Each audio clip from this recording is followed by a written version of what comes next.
आज या ठिकाणी हा जो मालमत्ता विभाग आहे त्याच्या सगळ्या अधिकाऱ्यांना घेऊन या शहरामध्ये अनेक पुनर्वसनाची प्रकरणं जी आहेत ती प्रलंबित आहेत. अनेक जे बाधित झाले लोक जे 20-25 वर्षापूर्वी बाधित झाले पण अजून त्यांना योग्य ती घरं मिळालेली नाही, त्यांना कोणी बघितलेलं नाही, अशी शेकडोनी लोक निरनिराळ्या विभागामध्ये ठाणे शहरात आहेत, कोकणी भागात आहेत, वागळी इस्टेटमध्ये आहेत.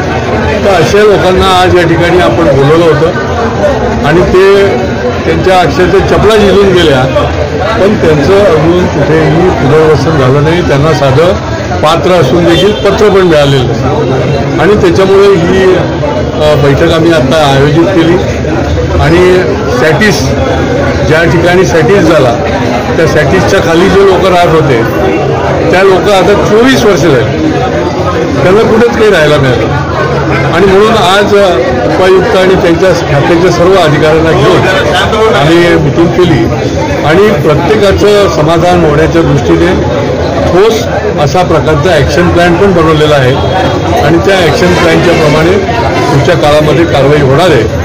मी या निमित्ताने महापालिकेकडे मागणी देखील करतो की हे जे काही तुमचं किती जागा रिकाम्या आहेत, किती भरल्या आहेत, चुकीच्या भरल्या आहेत का असेच घुसलेले आहेत, जे आहे त्याची महापालिकेने श्वेतपत्रिका काढावी आणि ती लोकांसमोर आणावी.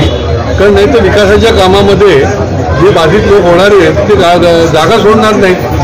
एकीकडे आम्हाला विकास करायचा आहे तसं या लोकांना पण आम्हाला त्या योग्य पद्धतीने पुनर्वसन करायला पाहिजे आणि त्याच्यामुळे याचा निष्कर्ष निघेपर्यंत आम्ही याचा पाठपुरावा करणार आहोत.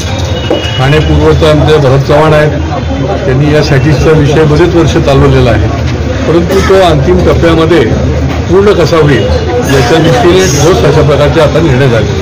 तर वर्तकनगर येथील जे रेंटलचं आहे तिथे लोकांच्या भरपूर समस्या आहेत, कचरा आहे, तिथे लिफ्ट बंद असते, विविध समस्या ज्या ज्या ठिकाणी रेंटलच्या घरं आहेत मग वर्तकनगरला असेल मानपाड्याचं तर आत्ता आम्ही चित्र समोर गेलं तिथे नुसता कचरा नाही आहे, लिफ्ट बंद, लाईट नाही, पाणी नाही, त्या ठिकाणी सिव्हिल वर्क करण्याची गरज आहे, गळती लागलेली. आता शेवटी लोकांना आगीतून आपल्याला फपाट्यात पाठवायचं आहे.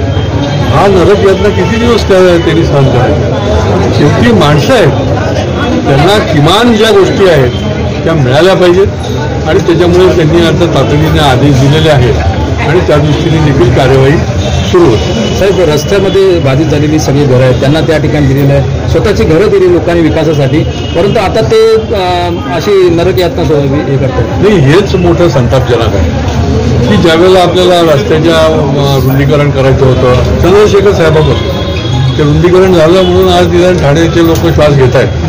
इथं तर आणखीन गोंधळ झाला होता 27 लाख लोकसंख्या पण त्याची पण काळजी करायला पाहिजे. नवीन प्रकल्प आपण ज्या जोमाने करतो त्याच जोमाने यांचं पण पुनर्वसन वेळच्या वेळी योग्य त्या ठिकाणी चांगल्या पद्धतीने करण्याच्या दृष्टीने यापुढे देखील आम्ही आग्रही आहोत. गेले 24 वर्ष आमच्या घराचे प्रॉब्लेम्स होते.